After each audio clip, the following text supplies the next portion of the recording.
on the bottom of Yud Gimel and base. Amr l'chaver Menashe. But Menashe will tell you, no, Kuli al Masavria Kotel L'Sachech En Lo Yodos.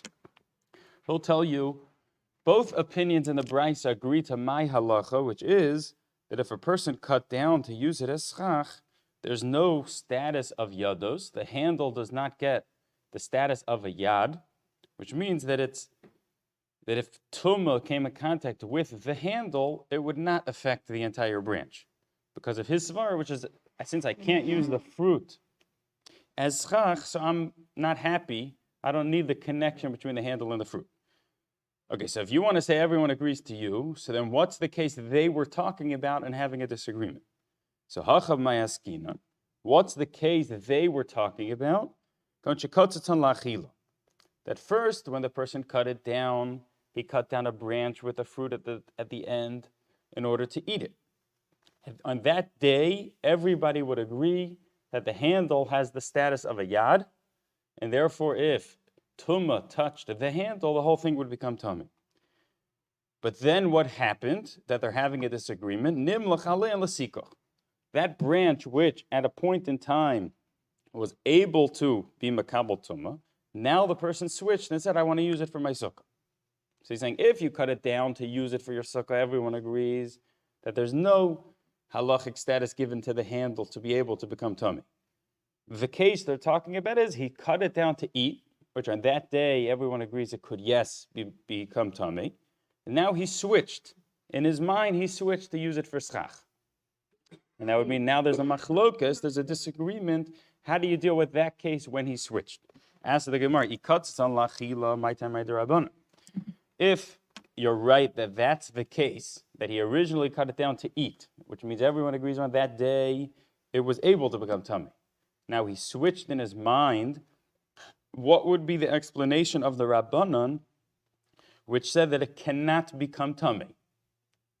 Right? We're fine with the opinion that said since it was able to become tummy when he cut it down, so nothing switches. But what's the explanation of the opinion that since he switched in his mind to use it for schach, now it can't become tummy? Maybe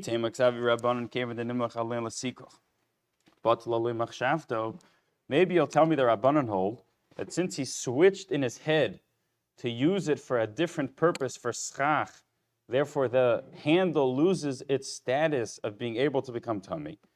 Ask the Gemara, is that true? Would his mindset to use it for something different change the status of the handle? That's none. We learned in the Mishnah.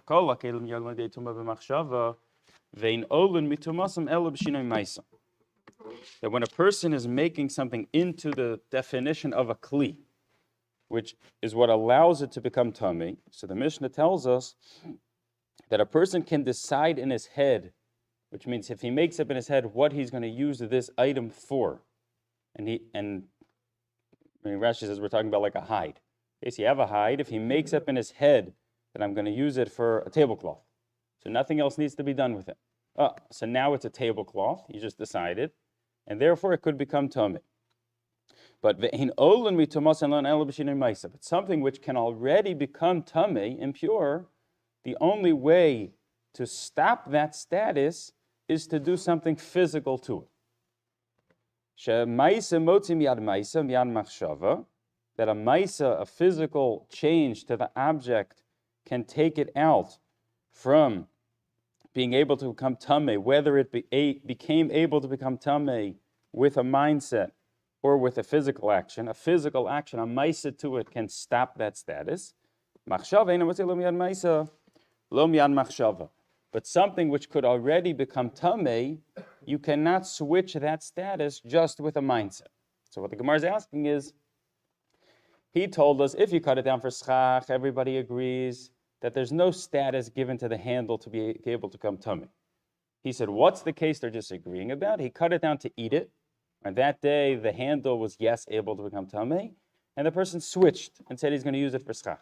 Ask the Gemara, if he switched, what's the explanation for the opinion that says it lost its status? You can't lose a status of becoming able to become tamei just by switching in your mind, because the Mishnah told us something which is a kli, something which is a utensil, which means now it's capable of becoming tamei. and you switched your mind, it doesn't switch its status. If it was a kli, the only way to make it not a kli is to do something physical to the object. Says the Gemara, maybe you'll tell me that Mishnah is true on something which is a kli, something which is a utensil itself. Aval yados de l'tzarech achila ninu, but our case, which is just the handle of the food. So in other words, the only reason it's tamei is because it's secondary to something else. It's not a utensil by itself. It's secondary to the thing which is tamei, which there's a halacha that says the handle's also tamei. So maybe you'll tell me yados, which is secondary to the food, b'machshava nasev machshava salka. So maybe in that case, it's easier to take away its status of becoming tamei because it's, so to speak, it's not a lower level of tumah, but it's less of a reason that it can become tamei. It's a secondary reason. The only reason the handle can become tamei is because it's attached to a food which can become tamei. So the Gemara is saying maybe the Mishnah which told us a mindset can't take away the status, that's by something which is a kli. It's a utensil itself. But the handle, which is only tamei because it's secondary to the food, maybe the disagreement between these two opinions would be if a mindset can take away that status. Vatanan, but we learned kol yadas ha'ochlin shebasasan, that the handles of food, shebasasan, I'm leaving that word vague on purpose because the Gemara is going to talk about what that means, but gorin taharis, in the granary is tahar. So let's see. Bish lamalamanda amar basasan hitter ugdan shaper. The Gemara says, according to the opinion that translates that word basasan as meaning you undid the tie, which means you didn't do anything physically to the items, you didn't affect the items, you just undid the tie. So if the opinion who says it means that all you did was undo the tie, which Rashi says is the equivalent of a machshava, a switch in the person's mindset, what he's going to do with his item, then shaper, then I understand. Which means that here's a Mishnah which talked about something which is only tamei because it's the yad of something else. It's the handle of something else. And the Mishnah said that if you were basasan, then it's tahar. So if basasan means person switched with his mind, right? He undid the tie, which Rashi says is the equivalent of just in his mind switching the purpose of this handle. So then that would be a good explanation of the brisa. Because I could tell you that if something is the status of a kli itself, a utensil itself, then everybody agrees switching in your mindset to use it for a different purpose does not take away its ability to become tamei. But our case, which is only tamei because it's a yad, it's a handle for the food, so then we've found such a disagreement that something which is only tamei for a secondary reason, so to speak, because it's tafel to the food itself, so then you could tell me that since it's only tamei, it's only able to become tamei for a secondary reason, then even just with a switch in the mindset, one opinion holds that you can change that status and make it no longer a yad. Elamad Amar my basasan mamish, but according to the Amora who explained that Mishnah, that when the Mishnah said you took this yad of the food and you were basasan, he translated the word basasan meant you smashed it up, which means you did a maisa, you physically affected the item. So my ikalamemer. According to that opinion, we've never found anybody who even by a yad, something which is tamei because it's tafel to the food, we've never found anybody that said a switch in mindset can affect the status of the thing. Okay, so in other words, if something's a kli, a utensil, that we're saying the Mishnah told us that nobody holds just switching with your mindset will take its status away of being a kli. Okay, if it was a kli, a utensil, and it can become tamei, a switch in mindset will not change that status. Okay, what about something which is only tamei because it's a handle for food? So we're saying there's a Mishnah that talked about that. There was a disagreement between two Amoraim what happened in that Mishnah. If what happened was you just switched your mindset, so we found the source for something which is only tummy for a secondary reason, being more lenient in changing its status of being able to become tummy. But if you translate that word basasan as meaning you affected the object, which means you did a maisa, so then we've never found anybody who was more lenient in changing the status of something that could become tummy. So the Gemara says, Hachanami shebasasan mamish. So Gemara says, according to that opinion, I'll tell you what happened. What happened in the brisa? The person cut it down for schach, which means at that point the handle was able to become tummy. Then what did he do? Then he smushed it up, and therefore one opinion holds, meaning since he smushed it up, so that's doing a maisa, that's physically affecting the object, and that's why the Rabbanan would hold that since he was even though he originally cut it down to eat, which gave the handle a status of being able to come tummy, but since he did a maisa to it, he physically affected the object to use it for schach, to take off the food, therefore it lost its halachic status as a yad. Says the Gemara, if that's true, you explained the first opinion, which was, even though it was able to become tamei, since I physically affected it, I switched it. What's the opinion that holds that it's still able to become tamei? If I physically affected it, then everybody should agree that it lost its ability to become tamei. Gemara says, no, the Amr Reb Yossi. They'll hold like the opinion of Reb Yossi. It's not Reb Yossi matami. Because Reb Yossi held at that Mishnah that even though you physically affected it, it's still tamei. Says the Gemara, Hi mai bishlam mahaso time with Reb Yossi chazi like Reb Shimon ben Lakish. The Amr Reb Shimon ben Lakish hoel v'ru'uyas lahovchem ba'atar. The reason over there that Reb Yossi holds it's tamei is because what the person there was doing, he cut it down to eat it. Now he switched it and put it in his granary. The reason Reb Yossi holds the yad, is still able to become tamei, even though the person's physically affecting it, is because there's a reason that he still wants that handle attached, even though he's already holding at the granary. Because why? When he needs to flip it around with his utensil to move the things around for whatever he's doing there, it makes it easier if there's something else to grab onto, which is that piece of wood. It says the Gemara, in our case, where the person cut it down to eat, and now he switched to use it for schach, so if he physically affected the item to switch it to use it for schach, so what would be the explanation of Reb Yossi saying that the yad, the handle, could still become tamei? There's no reason, seemingly, there's no reason why he still wants the wood attached to the fruit. The Gemara says, no, he wants it because it's going to be easier to move it around if the whole thing is connected. Okay, so I'm going to try to summarize outside. This is a little new concept and it's a little confusing. But just to go back to yesterday for 1 second. If a person cut down a branch in order to use the grape for wine, so the Gemara there said everybody agrees that wood, that handle of the grape, does not have the status of a yad, which means that if the branch became in contact with tumah, let's say it touched a person who passed away, it would not affect the fruit. So why is that? The reason normally there's a halacha of a yad, of the handle of the fruit, is because I want the connection between the two.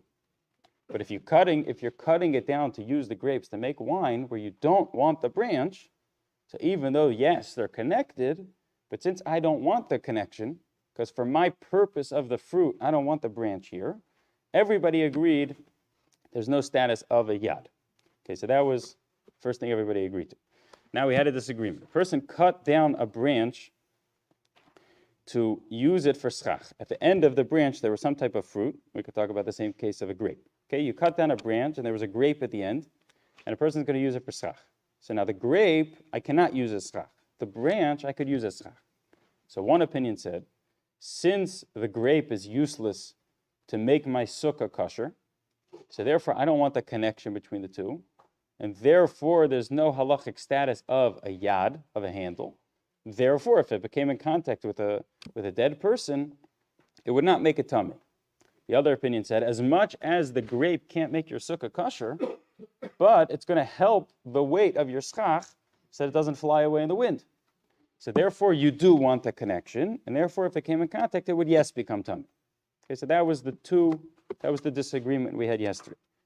Then we had a brisa, which seemed to be the same thing as the disagreement between the two. So the Gemara said, according to one, you're right. It's going to have to be that he's going to agree one opinion's like him, one opinion's not like him. But according to the other one who said that there's no halachic status of a yad, so is there any way for him to read the brisa that both opinions agree to his halacha, and he'll tell you the brisa is talking about a different case? The Gemara said, yeah. He'll tell you, if you cut it down for schach, everyone agrees that there's no halachic status given to the handle. The case of the brisa was a different case. You cut it down to eat, which on that day everybody agrees it yes had the status of a handle, because that's how you're going to hold it. Then you switched to use it for schach. Now, what's the disagreement in the brisa in that case? So you could say it in one of two ways, which is what we just talked about. You could either say that even though something which is a utensil and is able to become tamei, to switch that status, you have to physically affect it. You have to do a maisa to the object. But you could tell me that something which is only tamei because it's a yad for the food, which means it's like secondary to the food, the handle for the food. So then the machlokas in the brisa could be is something which is only tamei because it's secondary to the food. It assists the food. So maybe the disagreement is, with a mindset, can you switch the status? That means one opinion would say, even though it was able to become tamei because you cut it down to eat, switching the mindset will make it lose its status of being a yad, being the handle. And the other opinion will say that no, that even something which is only secondary to the food, with a mindset you can't switch it, you would have to physically affect it. That would be one way to read it. If you read it the other way, which is the case would be you physically affected it, so one opinion would be easier to understand, which was since you physically affected it, it lost its status of being a yad. The second opinion who said it retained its status would have to hold that there's some reason you still really want that connection, which is it's still going to be easier to maneuver off your sukkah, which would allow it to remain its status. So in other words, you learn the machlokas either is you switched your mindset, and the disagreement is on this type of item, the switching a mindset take away its status, or the case is you physically affected it, and the machlokas is even though you physically affected it, is there still some reason you still really want the attachment? Okay, I hope that was clear. Okay, Gufa. Now the Gemara is just going to speak over something that it was referring to before. Kol yadas ha'ochlan shebasas on begarin taharis. The Mishnah says that if you have a handle of a food which you were basas on, so again, that was what we just had a machlokas, how to translate that word. If you were basas on, which either meant you undid the tie, which Rashi said is like a switch in your mindset because you didn't affect the object, or you smushed it, begarin taharis. Rabbi Yossi's matami. Rabbi Yossi disagrees and says it's still tummy. My basas, what is the word basas? Rabbi Yochanan, basas mamish. Rabbi Yochanan said you smushed it up. Rabbi Lazar Amar hitter ugdun. Rabbi Lazar said it meant you just undid the tie. Bish malarib Elazar damar basas hitter ugdun haina time with Rabbi Yossi. According to Rabbi Lazar, who said all you did was undo the knot, which is like switching your mindset. So Rabbi Yossi's disagreeing and saying switching your mindset doesn't take away its status. And therefore, since it already had the status of a yad, and therefore if Tumah touched it, it would yes become Tamei. Switching your mindset doesn't affect that. But ask the Gemara, but if you tell me Basas and Mamish means you smushed it up, you physically affected it, so why would Rabbi Yossi argue on that? So like we quoted before, that since there was still a benefit for the attachment to make it easier to maneuver with your utensil that you're using, therefore Rabbi Yossi held it still has the status of a yad. Amar Rabbi Lazar, lama nimshala tfilas and shel tzadikim ka'atar. That the pasuk says By Yitzchak, vayetar Yitzchak Lashem. So vayetar is a type of kli, utensil used to flip around the stalks or whatever in the granary. So why did the pasuk use the word vayetar as referring to davening? Why is the tefillah of a tzaddik compared to an atar? The goren mimakam lamakam, just like this utensil is able to flip around the grain, the stalks from place to place. The tefillah of a tzaddik is able to switch the way Hashem deals with the world from a midah of din, of punishment, to a midah of rachmanas, of mercy. So it's bringing out the power of tefillah, that it's able to switch the hanhaga, the way Hashem is dealing with the world, just like this utensil is able to switch the places where the items are. Okay, the Mishnah says, Mesachachim b'nesarim divrei Reb Yehuda. Okay, let's say a person goes to Home Depot and buys 8x4s. Yeah, big wood boards. Okay, it grows from the ground. It's not makabel tuma, right? So we should be good to go. Says the Mishnah. Mesachim b'nesarim divrei Reb Yehuda. Reb Yehuda says you can use big wood boards for a sukkah. Reb Meir oser. Reb Meir says you're not allowed to.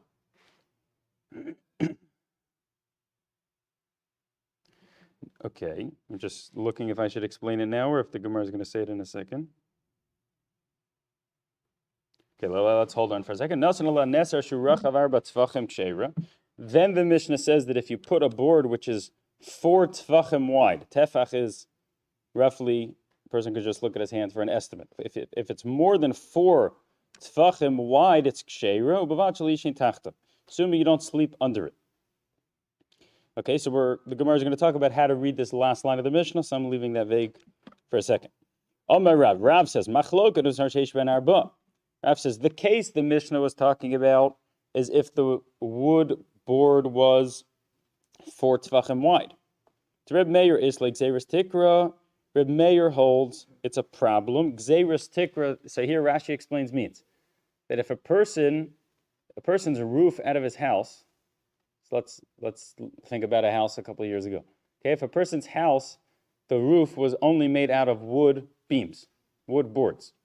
Okay, so a person would say, "Oh, this looks like a good sukkah, right? It's made out of schach. It's made out of wood, grows from the ground. It's not makabel tuma. So what should be the problem?" So Rashi says the reason that's a problem is because when the pasuk said sit in a sukkah, it's coming to the exclusion of your house of the rest of the year.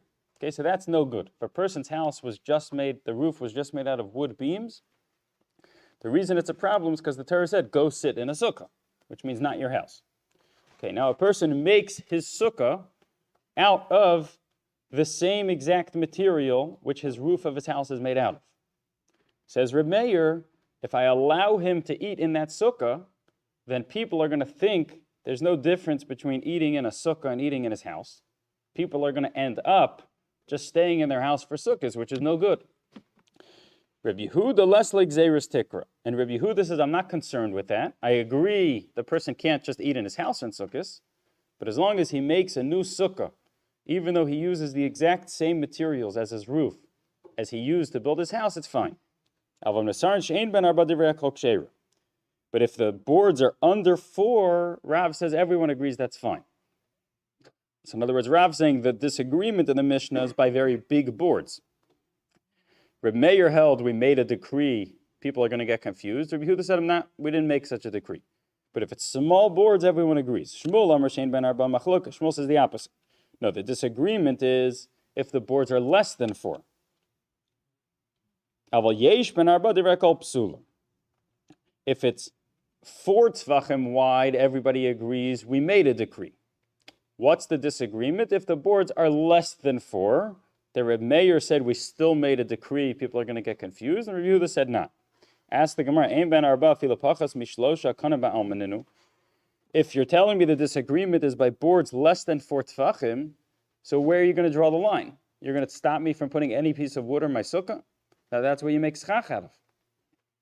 So Amar Papa Hachi Kamar. This is what he means to say. Yesh ben arba divrei kol psula. Shmuel saying, if it's 4 tefachim wide, everyone agrees that's a problem. Pachas mishlosha divrei kol ksheira. If it's less than 3, everyone agreed that's fine. My time akana ba'almaninu. That's a piece of wood. Ki pligi. What's the disagreement in the Mishnah? Mishlosha ad arba.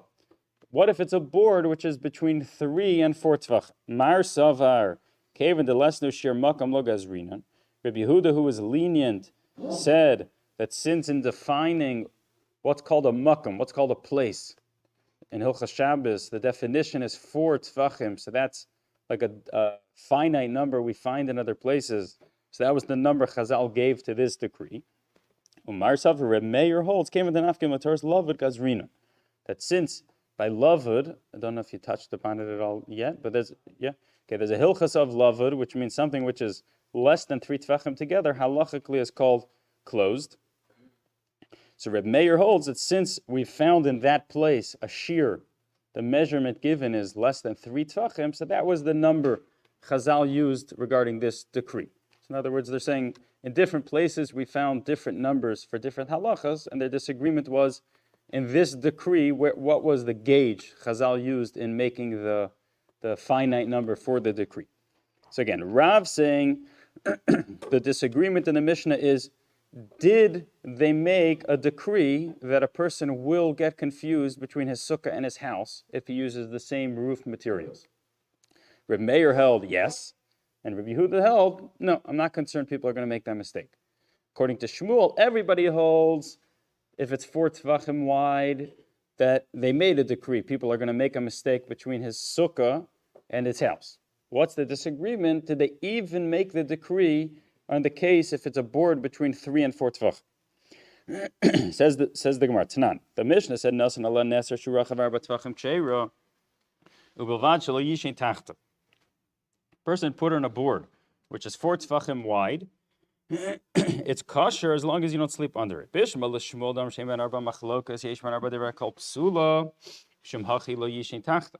According to Shmuel, who said that if it's 4 tefachim wide, everyone agrees it's no good. That's why the Mishnah said you're not allowed to sleep under it. Elul Rav the Amar sheishman arba machlokas, but Rav who said that the machlokas is when it's 4 tefachim wide. But he said if it's less than 4, everyone holds that it's okay.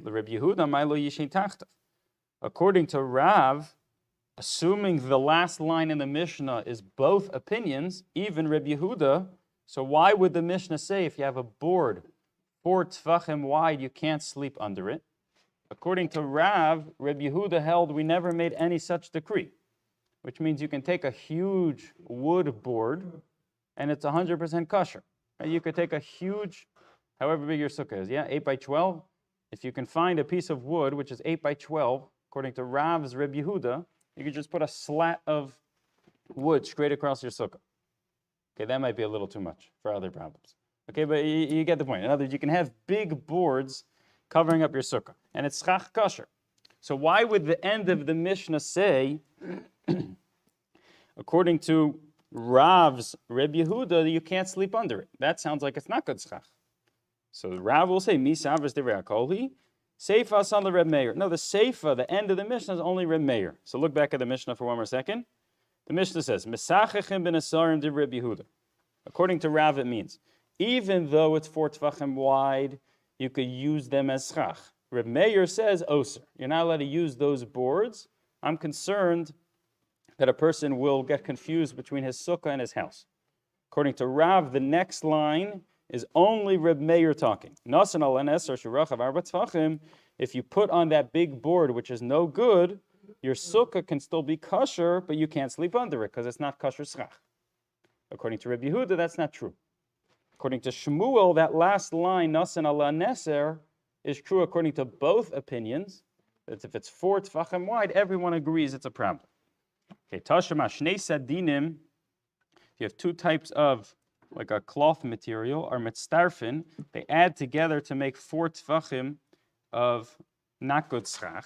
Shnei nesarim ein mitztarfin. If you have 2 boards, they don't add together.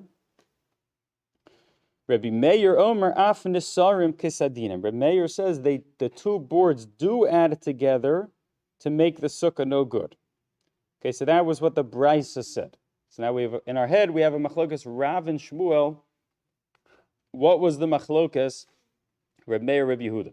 Was the machlokas, did we make such a gzeira? Or everyone held we made such a gzeira? The machlokas is, did we even make it between 3 and 4 tvachim? So says the Gemara, Bishma l'Shmuel damar b'shein ben arba machlokas. According to Shmuel, who says that if it's that the machlokas is if it's between 3 and 4, al yesh ben arba divrei kol psula. But once you hit 4 tvachim, everyone agrees it's a problem. So my mitzdarfin l'arba. The way to read Reb Meir's words will be is that the two boards can be mitzdaref to make a shear of 4 tvachim.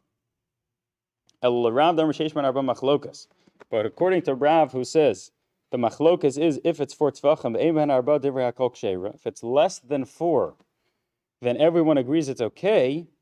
So heichi dami, right? Reb Meir said you can add together two boards to make an amount of schach pasel. The amount of schach pasel, which is a problem, is 4 tvachim in the middle of the sukkah. Okay, Rav said that if the board is less than 4 tvachim, it's fine. If it's 4 tvachim, it's a problem. Reb Meir's statement was you can add together two boards to make the shear of 4 tvachim. So says the Gemara, what's the case? Ida is barba lamalutz darufi. If the wood board in the middle of the person's sukkah is 4 tvachim wide, so then the one board is a problem.